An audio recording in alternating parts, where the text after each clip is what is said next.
सबसे पहले आपको बताएं कि निगरान वज़ीर आला सिंध का कुरा किसके नाम निकलेगा। वज़ीर आला और अपोजिशन लीडर अब तक किसी नाम पर इत्तफाक नहीं कर सके।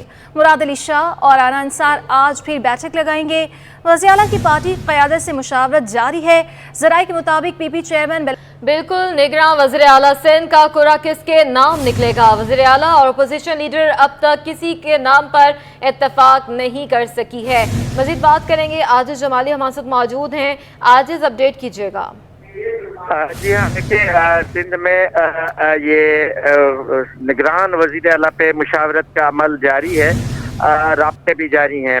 आज फिर इम्कान है कि जो अपोजिशन लीडर है राना अंसार वो वज़ीर आला सिंध सैयद मुराद अली शाह से मुलाकात करेंगे और इस बात का कभी इम्कान है कि जो नाम है उनमें से किसी हतमी नाम पर पहुंचा जाए। कुछ नए नाम भी गर्दिश में आए हैं लेकिन अपोजिशन ने अब तक बाकायदा कोई भी नाम पेश नहीं किए हैं। पीपल्स पार्टी की जानिब से भी अपनी क़यादत से एक मुशावरत का अमल जारी है। गुज़श्ता शब वज़ीर आला सिंध सैयद मुराद अली शाह ने पीपल्स पार्टी के चेयरमैन बिलावल भुट्टो जरदारी से मुलाकात की थी और उन्हें भी तमाम तर सूरत हाल से आगाह किया था। लेकिन अब तक ये शेड्यूल नहीं आया कि अपोजिशन लीडर की वज़ीर आला सिंध से मुलाकात किस वक्त होगी। अलबत्ता वज़ीर आला हाउस के ज़राए बता रहे हैं कि आज मुलाकात होगी। कल वज़ीर आला सिंध मुराद अली शाह ने ये बात खुद भी कही थी। तो सूरत हाल कुछ इस तरह है कि आज इम्कान है कि सिंध में निगरान सेटअप के बारे में हतमी मुशावरत हो जाए और कल 14 अगस्त तक वज़ीर आला निगरान वज़ीर आला का हतमी नाम सामने आ जाए। इस पे मुशावरत का जो अमल है आज भी जारी है। अच्छा अजीज़, बताइएगा कि जब असम्बलियाँ तहलील हो जाती हैं तो हमारे नाज़रीन को बताइएगा कि कितने अरसे में निगरान सेटअप का आना बहुत ज़रूरी है, कितना अरसा दरकार होता है इसमें? इसमें आईनी तौर पे कोई वो नहीं, लेकिन असम्बली तहलील होने के बाद 3 दिन तक मुशावरत के अमल को मुकम्मल करना है। आज तीसरा दिन है, सिंध असम्बली को तहलील हुए आज तीसरा दिन है। तो उसूली तौर पे जो रवायत है उसके मुताबिक आज हुकूमत तो अब नहीं रही। मुराद अली शाह जो अब असम्बली तहलील होने के बाद कुछ दिनों के लिए और वज़ीर आला रहेंगे जब तक निगरान वज़ीर आला नहीं आता। तो उसूली तौर पे अपोजिशन लीडर और मुराद अली शाह को ये मुशावरत आज की शाम तक, आज रात तक मुकम्मल करनी चाहिए और फिर ये नाम पेश करने चाहिए। क्योंकि अगर इनमें इत्तेफाक नहीं होता तो फिर एक कमेटी तश्कील दी जाएगी या फिर आखिरी ऑप्शन के तौर पे इन तमाम नामों को। जी बहुत शुक्रिया आजिज़ जमाली, तमाम तर तफसीलात से आगाह कर रहे थे और बता रहे थे निगरान वज़ीर आला सिंध का कुरा किसके नाम निकलेगा अभी तक मुशावरत नहीं हो सकी। अलबत्ता आज मुराद अली शाह और राना अंसार फिर बैठक लगाएंगे और मुशावरत करेंगे। अभी आपको बताएंगे खुले दूध के बाद डब्बे वाला दूध भी शहरियों की पहुंच से दूर हो चुका है। टेट्रा पैक दूध की कीमत में फ़ी लीटर 10 रुपये जबकि 1.5 लीटर पर 15 रुपये का इजाफा देखने में आ रहा है। खुले दूध के बारे में आपको बता रहे हैं कि खुले दूध के बाद डब्बे वाला दूध भी शहरियों की पहुंच से दूर हो चुका है। टेट्रा पैक दूध की कीमत में फ़ी लीटर 10 रुपये जबकि 1.5 लीटर पर 15 रुपये का इजाफा हो गया है। खुले के बाद डिब्बे वाला दूध भी महंगा हो गया है। बात करेंगे काविश मेमन हमारे साथ मौजूद हैं। काविश, अपडेट कीजिएगा इस पर। बिल्कुल, देखें खुला दूध तो आवाम की पहुंच से दूर ही था। अब टेट्रा पैक बनाने वाली कंपनियों ने भी दूध की कीमतों में इजाफा कर दिया है। इस वक्त मैं होलसेल मार्केट में मौजूद हूँ। होलसेल की सतह पर जो है वो टेट्रा पैक जो दूध है वो महंगा कर दिया है। मेरे साथ दुकानदार मौजूद है, उनसे बात करते हैं। सर ये बताइएगा कितना इजाफा हुआ है मजमूई तौर पर, उसकी वजूहत क्या हैं? भाई साहब हर चीज़ पे जो ना 100-120 रुपये बढ़ गया है। वजूहत महंगाई है, हर चीज़ पे टैक्सेस लग रहे हैं और टैक्सेस जो ना आवाम से वसूल किया जा रहा है, बस यही वजह। कंपनी की तरफ से महंगा, जब कंपनी की तरफ से महंगा आएगा तो हम उसको सस्ता थोड़ा ही बेचेंगे। रिटेल में अगर 100-120 होलसेल में बढ़े, रिटेल में 150 रुपये बढ़े, 150-170 रुपये रिटेल में बढ़े हर चीज़ पर। देखिए जो होलसेल के दुकानदार हैं उनका इस सिलसिले में कहना है कि जो कंपनीज़ है वो मुख्तलिफ वजूहत की बिना पर उन्होंने कीमतों में इजाफा कर दिया और अगर कंपनीज़ लेवल पर जाते हैं तो उनका एक अलग मौक़िफ़ है जिसमें इलेक्ट्रिसिटी और दीगर अखराजात को बुनियाद बना के वो कहते हैं कि जो लागत है वो बहुत ज़्यादा हो गई। इसकी वजह से मार्केट में अब जो कीमतें हैं उसमें इजाफा कर दिया गया और आज से नई कीमत का जो है वो इतलाक कर दिया गया है। आगे बढ़ते हुए आपको बताएं कि मंगोपीर में बिजली की अदम फराहमी का मसला हल कर दिया। चेयरमैन मंगोपीर टाउन हाजी नवाज बरोही कहते हैं कि अहम मसला हल करने में मदद फराहम करने पर चेयरमैन पीपल्स पार्टी बिलावल भुट्टो जरदारी और साबिक सिंध हुकूमत के शुक्रगुजार हैं। मजीद बताएंगे रिजवान अहमद। जी बिल्कुल, मंगोपीर टाउन की अगर बात की जाए तो मंगोपीर टाउन एक वसी रकबे पर मुश्तमिल इलाका है और मंगोपीर टाउन की 16 यूसीज़ हैं। जितना बड़ा ये टाउन है उतने ही यहाँ पे ज़्यादा मसाइल हैं क्योंकि मज़ाफ़ाती इलाके इसमें ज़्यादा शामिल हैं और ख़ास तौर पे बात की जाए बिजली फ़राहमी के हवाले से तो इसकी 4 से 5 यूसीज़ ऐसी हैं जो ताहाल इस जदीद दौर में भी जो है बिजली की सहूलत से महरूम है। इस सिलसिले में जो चेयरमैन है मंगोपीर टाउन के हाजी नवाज़ बरोही हमारे साथ मौजूद हैं। बहुत शुक्रिया हाजी साहब, फरमाइएगा। बिस्मिल्लाहिर्रहमानिर्रहीम।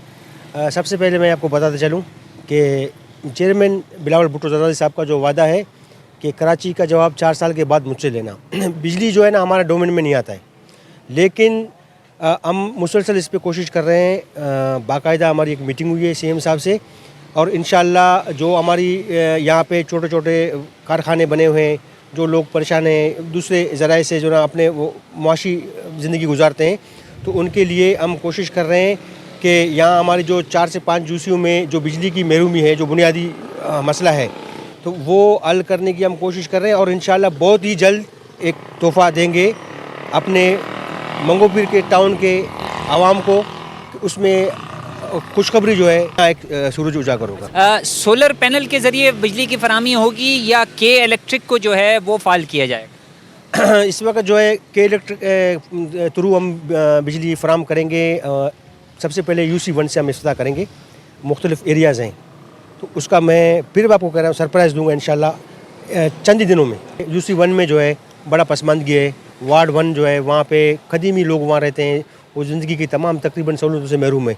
हम उसके लिए कोशिश कर रहे हैं। उसके लिए सबसे पहला स्कीम हमारा होगा UC1 वार्ड 2 से हम इफ्तिताह करेंगे कि जो मज़ाफ़ाती इलाके हैं उसके लिए फिर हमने CM साहब को मुख्तलिफ स्कीमें दी हैं। उसमें के इलेक्ट्रिक भी है और सोलर पैनल का स्कीम भी है। बिल्कुल, मंगोपीर की आवाम के लिए खुशखबरी है जो कि चेयरमैन मंगोपीर टाउन हाजी नवाज़ बरोही बता रहे थे कि बहुत जल्द उनका जो देरीना मसला है बरकी रो की फरहमी UC1 और दीगर मुख्तलिफ UCs में जो है इसका बाकायदा आगाज़ होने जा रहा है। हुकूमत सिंध से जो है कोई स्कीम भी जो है वो मंजूर कराई गई है जिसका बाकायदा इफ्तिताह जो है आइंदा चंद रोज़ में किया जाएगा। जी, जश्न आज़ादी की तैयारियों का फाइनल राउंड। जश्न आज़ादी की तैयारियां अरूज पर पहुंच गई हैं।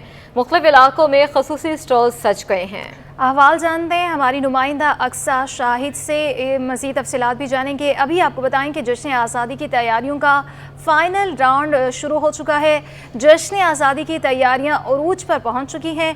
मुख्तलिफ इलाकों में खुसूसी स्टॉल्स भी सज चुके हैं, खुसूसी स्टॉल्स सजाए गए हैं और जश्न आज़ादी की तैयारियां इस वक्त जारी हैं। फ़ाइनल राउंड का मरहला है जिसमें लोग जो हैं ख़रीदारी कर रहे हैं। जश्न आज़ादी की तैयारियां उरूज पर पहुँच चुकी हैं।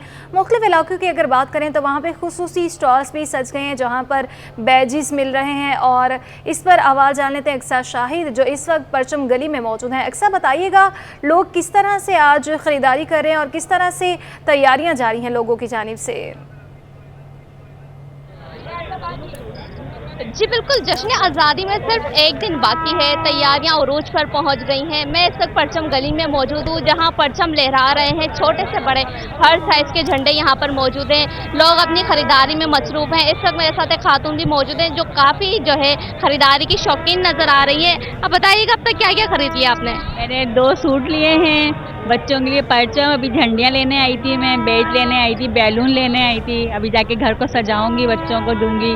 मेरे बच्चे घर पे बैठ कर रहे हैं और मुझे बहुत मज़ा आता है यहाँ। जब 14 अगस्त आने लगती है तो मैं ख़रीदारी करना शुरू कर देती हूँ और 14 अगस्त वाले दिन सुबह से हम लोग निकल जाते हैं। पहले ऑफिस जाते हैं, वहाँ तराना होता है सिविक सेंटर में, फिर वहाँ से निकल के हम। अच्छा, ये बताइएगा कि ये ख़रीदारी का जो जज्बा है ये सिर्फ 14 अगस्त पर ही होता है या वैसे ही आप जो है मतलब कोई ईद हो, त्यौहार हो, जो भी है 23 मार्च 6 दिसंबर जो आता है सितंबर, उसमें भी सब मैं ख़रीदारी करती हूँ। मैं मीनार पाकिस्तान भी गई हूँ, मैं वाटर बोर्ड भी गई हूँ, वहाँ पर सब वाटर जो है वाटर बोर्ड वहाँ पर भी गई हूँ। वहाँ पर भी मैंने बहुत ज़्यादा खुश हुई देखकर, सब परेड वगैरह देखकर मुझे बहुत मज़ा आता है, इसलिए मैं अपने दिल से करती हूँ।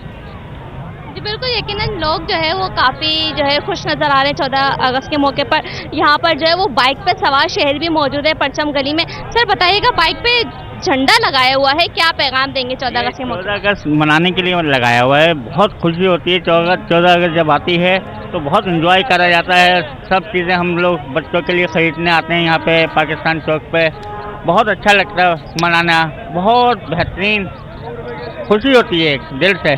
14 अगस्त के मौके पर बहुत खुशी होती है, ये हमारी आज़ादी का दिन है। बच्चे भी यहाँ पर मौजूद हैं खरीदारी में। क्या खरीद रहे हैं? बच्चियाँ जो हैं वो फ्रॉक खरीदने में मसरूफ़ हैं, बच्चे जो है वो फौजी कॉस्ट्यूम खरीद रहे हैं और 14 अगस्त पे जो है वो टैबलो भी पेश करने वाले हैं। मुख्तलिफ इवेंट्स बच्चों के होते हैं, यहाँ पर बच्चे मौजूद हैं, इनसे बात करते हैं। बताओ क्या खरीद रही हो यहाँ पर? मुझे नहीं बोलना।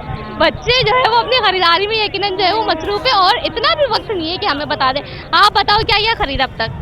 अभी तक तो क्ले की खरीदे और मेरा जो है ना पहले से शॉपिंग हो गई, सिर्फ शर्ट बकाया है और बाजे वाजे जो है ना ये पूरा अपना सामान पूरा है हमारा। अच्छा, आप बताओ आपने जो है वो कॉस्ट्यूम में कौन सा सूट खरीदा है? मैंने वाइट एंड ग्रीन। अच्छा, और क्या करने वाली हो 14 अगस्त पे, किस तरह सेलिब्रेट करोगी? मैं सेलिब्रेटिंग करना चाहूँगी अपने फैमिली के साथ, ऐसे मिलके जो हमारे लिए बेहतर हो। तो अभी हम 14 अगस्त वाले दिन जाएंगे, प्रोग्राम बनाया हुआ है, बाहर कहीं जाएंगे तो उधर हमारा सारा प्रोग्राम होगा। यकीनन जो है वो बच्चे हों बड़े हों, हर एक अपनी खरीदारी में जो है वो मुख्तलिफ खरीदारी कर रहा है। जो बैजेस हैं, चूड़ियाँ हैं, इस बार जो है वो हमें पर्स भी देखने में नज़र आ रहे हैं कि सब्ज और सफ़ेद रंग के जो है वो पर्स भी जो है वो बन गए हैं और बच्चियाँ जो है वो ख़रीद रही हैं। मेरे कैमरामैन आपको पूरी मार्केट का अगर परचम गली का मुलायजा करवाएं तो इतवार के दिन जो है वो इतना रश होता नहीं है। शहरी उमूमन जो है वो देर से सो के उठते हैं, लेकिन जो है वो 14 अगस्त आने वाली है, वक्त कम है, ख़रीदारी करनी है और जो है इसलिए जो है वो शहरी यहाँ पर सुबह सवेरे से जो है वो आ गए हैं। रश देखने में जैसे जैसे वक्त बढ़ता जाएगा खरीदारी का सिलसिला जो है वो और उरूज पर होगा। गहमा गहमी जो है वो मार्केट में देखने में नज़र आ रही है। चूड़ियाँ हैं, बैजेस हैं, क्लिप्स हैं, हेयर टॉप्स हैं, सारी चीज़ें जो है वो ख़वातीन की जो है वो बन गई है 14 अगस्त के मौके पर और वो ख़रीदारी में मसरूफ़ वाली। जहाँ तक हमने देखा था कि बाजों पर जो है वो पाबंदी लगा दी गई थी, लेकिन ऐसा कोई रद्द अमल जो है वो उस पर अमल दरामद होता हुआ नज़र नहीं आ रहा। बच्चे और बड़े जो है वो बाजे खरीद रहे हैं और बाकायदा इस वक्त आपको आवाज़ भी आ रही होगी कि ना बजा रहे हैं यहाँ पर बाजे। जी अच्छा, अक्सर बताइएगा क्या आपने अपनी तैयारियां मुकम्मल कर ली हैं? कल 14 अगस्त है और यहाँ पर जहाँ आप मौजूद हैं गली में, यहाँ पर सब बच्चे शॉपिंग करते हुए, बच्चे बूढ़े सब नज़र आ रहे हैं, तो क्या आपने अपनी तैयारियां मुकम्मल कर ली हैं?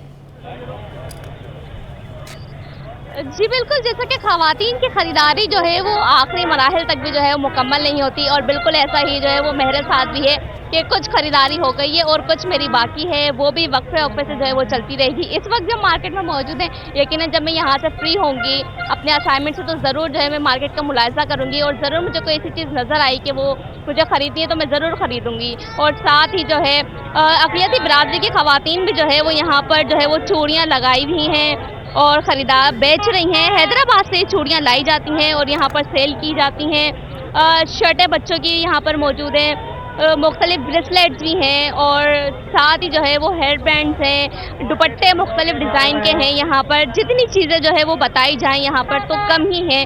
बड़े बड़े परचम भी हैं, छोटे से परचम भी हैं। मेरे कैमरामैन से मैं कहूँगी कि यहाँ पर जो है वो ख़वातीन की चूड़ियों का अगर मुलायजा करवाएं कि चूड़ियाँ हैं इतनी प्यारी सी, और मर्द हजरात हैं तो वो मर्द हजरात की शॉपिंग तो सिर्फ वही होती है कि एक टी शर्ट खरीद ली, एक हेयर बैंड खरीद लिया, लेकिन जो है यहाँ पर ख़वातीन की ये झंडे भी बेचे जा रहे हैं और जो है दुपट्टे हाथों में लिए हुए हैं, पटाखे भी हैं। भाई बताइएगा कि कितने के पटाखे सेल कर रहे हैं और कितने जो है वो बच्चे खरीद रहे हैं? ये 100 रुपये के 3 पटाखे हैं और बच्चे बहुत खुश होते हैं, नई चीज़ निकली है।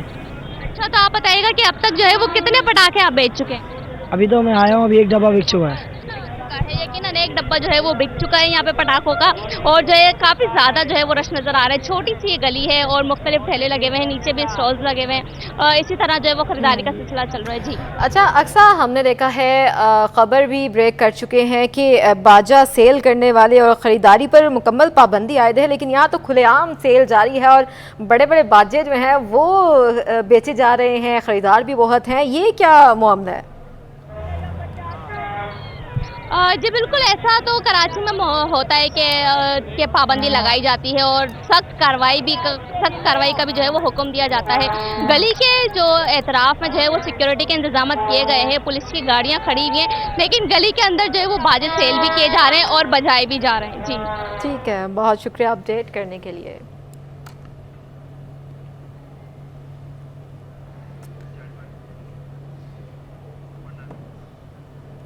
बुलेटिन में आगे बढ़े और आपको बताएं कि शहर कायद में गुलशन हदीद के रिहायशी नज़ीर अहमद के पास तारीखी टेप राइटर मौजूद है जिसके ज़रिए करारदाद पाकिस्तान लिखी गई थी। आपको बता रहे हैं शहर कायद में गुलशन हदीद के रिहायशी नज़ीर अहमद के पास तारीखी टाइपराइटर मौजूद है जिसके ज़रिए करारदाद पाकिस्तान लिखी गई थी। इस तारीखी विरसा की क्या कहानी है, तफसीलात बताएंगी हमारी नुमाइंदा आयमा खान। जी बिल्कुल, यौम आज़ादी का मौका है और इस मौके पे जहाँ लोग जो है नित नई चीज़ों के ज़रिए अपने घरों को सजाते हैं, नित नई तरीके इस्तेमाल करके यौम आज़ादी मनाते हैं, वहीं जो है आज भी कौमी विरसा टाइपराइटर, वो टाइपराइटर जिससे जो है करारदाद पाकिस्तान टाइप की गई थी, चन्ना साहब के पास मौजूद है। हम इनसे बात करते हैं और जानते हैं कि ये टाइपराइटर इनके पास कब से आया और जो है क्या ये वाकई वही टाइपराइटर है कि जिससे जो है करारदाद पाकिस्तान टाइप की गई थी। जी सर, बताइएगा। जी, ये टाइपराइटर मेरे वालिद मरहूम अब्दुल कयूम चन्ना जो कि रेजिडेंट मैजिस्ट्रेट बठोरो एट सजावल थे, उनको उनके गैर दोस्त पीर अली मोहम्मद राशिदी वज़ीर कानून और रेवेन्यू सिंध ने सन 1953 में दिया था और मैं ख़ुद उस वक्त मौजूद था। मिस्टर डिसोजा ने हमें दिया उन पे गार्ड लिस्ट में, जो अब उनके सेक्रेटरी थे, अब ले आए। तो ये इतने साल वालिद साहब इस पर टाइप करते थे। Mukhtar car city Mukhtar car Sukkur के इज्जत में सन 60 में उन्होंने इस्लामिया कॉलेज सखर को तोहफे में दिया। वो प्राइवेट कॉलेज था, मैं वहाँ पढ़ता था, तो 50-60 साल वहाँ था। वहाँ से 3-4 साल पहले मैं ले आया हूँ और मैंने कई दफ़ा प्रेस कॉन्फ्रेंस की और गवर्नमेंट को लिखा कि ये वो टाइपराइटर है जिस पर सन 38 की पहली करारदाद तकसीम हिंद कराची में शेख मजीद सिंधी साहब ने पेश की थी, सदर लीग कायद अज़म की सदारत में। फिर सन 40 में ममदोट हाउस लाहौर में ये पाकिस्तान हाउस राशिदी साहब ने इसको डिक्टेट कराया था और उस पर टाइप किया था, जो पास हुई। फिर सन 43 में सिंध असम्बली ने JM सैयद के और सिंध पाकिस्तान में शामिल हुआ, इसी करारदाद पर टाइप हुआ। फिर फ़ॉरेन कमेटी के सेक्रेटरी थे राशिदी, फ़ॉरेन मुल्कों से करस्पॉन्डेंस इसी टाइपराइटर पर हुई। तो एक अहम कौमी वर्सा है पाकिस्तान का, तो हमारी ख्वाहिश है कि यह म्यूज़ियम में रखा जाए और काफ़ी सालों से हम कोशिश कर रहे हैं कि अब तक मरकज़ी सूबाई हुकूमत ने कोई तवज्जो न दी। जी बिल्कुल, हमारे साथ नज़ीर चन्ना साहब मौजूद थे और आपने सुना इनका ये कहना था कि ये वही टाइपराइटर है जिसके ज़रिए जो है वो सन 1940 की करारदाद पाकिस्तान टाइप की गई थी। साथ ही साथ इनका ये भी कहना था कि ये एक तारीख़ी वर्सा है और इस तारीख़ी वर्से को जो है वो कौमी म्यूज़ियम यानी अजायब घर में ही होना चाहिए ताकि जो है इस तारीख़ी वर्से की जो है वो हिफाजत की जा सके। जी, Pakistan overseas employment promoters association ने इमिग्रेशन रूल्स में तरमीम के खिलाफ एहतजाज का ऐलान कर दिया है। तर्जुमान अदनान पराचा का कहना है पाकिस्तान के तमाम प्रोटेक्टर दफातर में 15 अगस्त को एहतजाज किया जाएगा। जी हाँ, आपको बताएं कि Pakistan overseas employment promoters association ने इमिग्रेशन रूल्स में तरमीम के ख़िलाफ़ एहतजाज का ऐलान किया है। तर्जुमान अदनान पराचा का ये कहना है कि पाकिस्तान के तमाम प्रोटेक्टेड दफातर में 15 अगस्त को एहतजाज भी किया जाएगा। एहतजाज करने का कह दिया गया है, ऐलान कर दिया गया है। Pakistan overseas employment promoters association ने इमिग्रेशन रूल्स में तरमीम के ख़िलाफ़ एहतजाज का ऐलान किया है। तर्जुमान अदनान पराचा का ये कहना है कि पाकिस्तान के तमाम प्रोटेक्टेड दफातर में 15 अगस्त को एहतजाज भी किया जाएगा। एहतजाज करने का कहा गया है। पाकिस्तान के तमाम प्रोटेक्टेड दफातर में 15 अगस्त को एहतजाज का ऐलान किया गया है। तफसीलात जानेंगे काविश मेमन से। काविश, बताइएगा। बिल्कुल, देखें, Pakistan overseas employment promoters association ने इमिग्रेशन रूल्स में तरमीम के खिलाफ एहतजाज का ऐलान कर दिया है। सर्कुलर जारी किया गया है जिसमें कहा गया है कि हुकूमत पाकिस्तान ने इमिग्रेशन रूल्स में तरमीम कर दी है जिसके खिलाफ प्रोटेक्टोरेट ऑफिस का बॉयकॉट किया जाएगा। Pakistan overseas employment promoters association का कहना है कि कोई प्रमोटर प्रोटेक्टर नहीं करवाएगा, खिलाफ वर्जी की सूरत में मेंबरशिप कैंसिल कर दी जाएगी। इस हवाले से जो तर्जुमान है अदनान पराचा, उनका कहना है कि OPF की फीस 2000 रुपये थी जो अब 4000 रुपये कर दी गई है। लाइसेंस फीस 3 लाख से 25 लाख जो है वो कर दी गई है।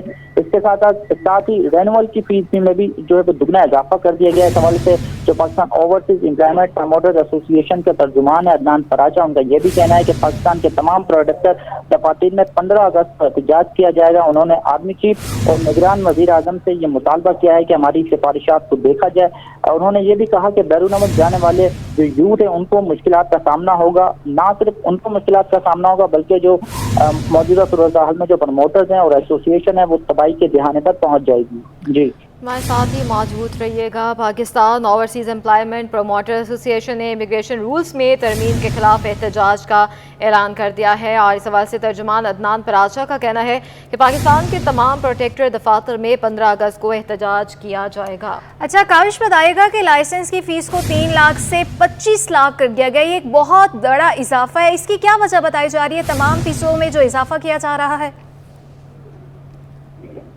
बिल्कुल, देखें ये एक अचानक इजाफा किया गया है और यही वजह है कि इस हवाले से जो पर्सन ओवरसीज एम्प्लॉयमेंट है, जो प्रमोटर एसोसिएशन है, उनमें शदीद रद्द-ए-अमल सामने आने का कहना है कि जो अदनान फराचा है तर्जुमान का कहना है। अच्छा काविश, यही मैं बात कर रही हूँ कि इजाफा तो किया गया है, क्या इसकी कोई वजह नहीं बताई गई? बिल्कुल, देखें इजाफे की वजह नहीं बताई गई, यही वजह है कि एक सख्त मौक़िफ़ सामने आया है। इस हवाले से जो एसोसिएशन है उनका कहना है कि इस इजाफे को किसी तौर पर भी जो है वो कबूल नहीं किया जाएगा और यही वजह है कि सख्त रद्द-ए-अमल देते हुए 15 अगस्त को एहतजाज की कॉल दी गई है। जी बहुत शुक्रिया काविश मेमन।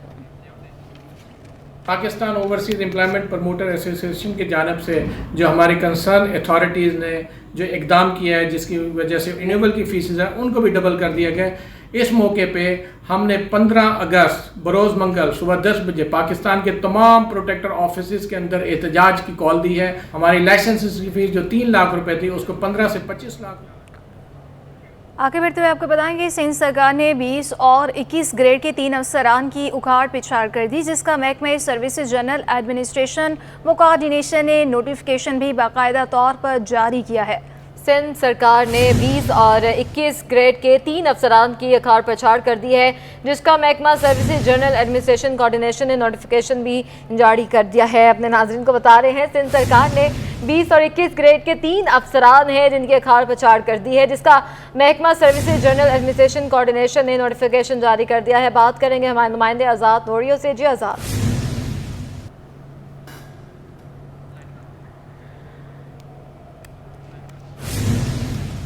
आज़ाद से दोबारा रब्ता करने की कोशिश करेंगे। अपने नाज़रीन को एक बार फिर से ये बताएंगे, सिंध सरकार ने 20 और 21 ग्रेड के 3 अफसरान की उखाड़ पिछाड़ की है, जिसका महकमे सर्विसेज जनरल एडमिनिस्ट्रेशन व कोऑर्डिनेशन ने बाकायदा तौर पर नोटिफिकेशन भी जारी किया है। स्पेशल सेक्रेटरी स्कूल तालीम गुलाम अली बरहमानी का तबादला हुआ है।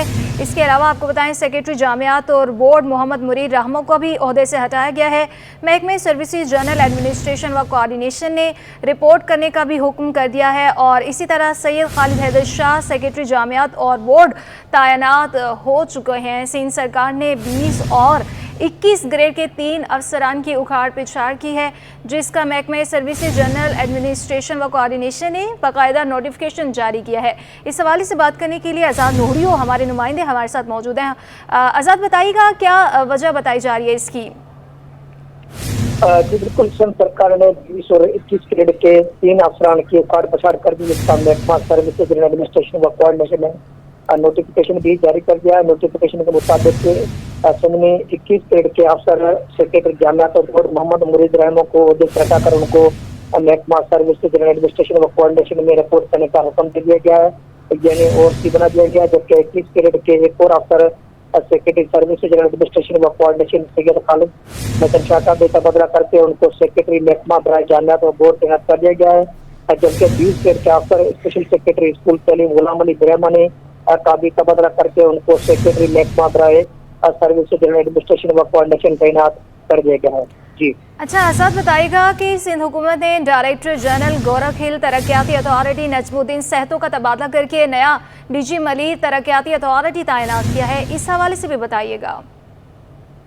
जी बिल्कुल, सिंध सरकार ने डायरेक्टर जनरल गोरखहिल तरक्याती अथॉरिटी नजमुद्दीन सहतो का तबादला करके उनको डीजी मलिर तरक्याती अथॉरिटी तैनात कर दिया, जिसका भी महकमा सर्विसेज जनरल एडमिनिस्ट्रेशन व कोऑर्डिनेशन ने नोटिफिकेशन भी जारी कर दिया है। जबकि मलिर तरक्याती अथॉरिटी का जो ओहदे पर मोहम्मद यासीन शरबल उस वक्त DG Sindh building control authority में उनके पास आर्मी चार्ज था, वापस नहीं लिया गया। अब जो है मोहम्मद यासिन शहर Baloch DG Sindh building control authority के होने पर विराजमान रहेंगे। इसका भी महकमा सर्विस जनरल एडमिनिस्ट्रेशन व कोऑर्डिनेशन में अलग से नोटिफिकेशन जारी कर दिया है। जी बहुत शुक्रिया आजाद नूरियो।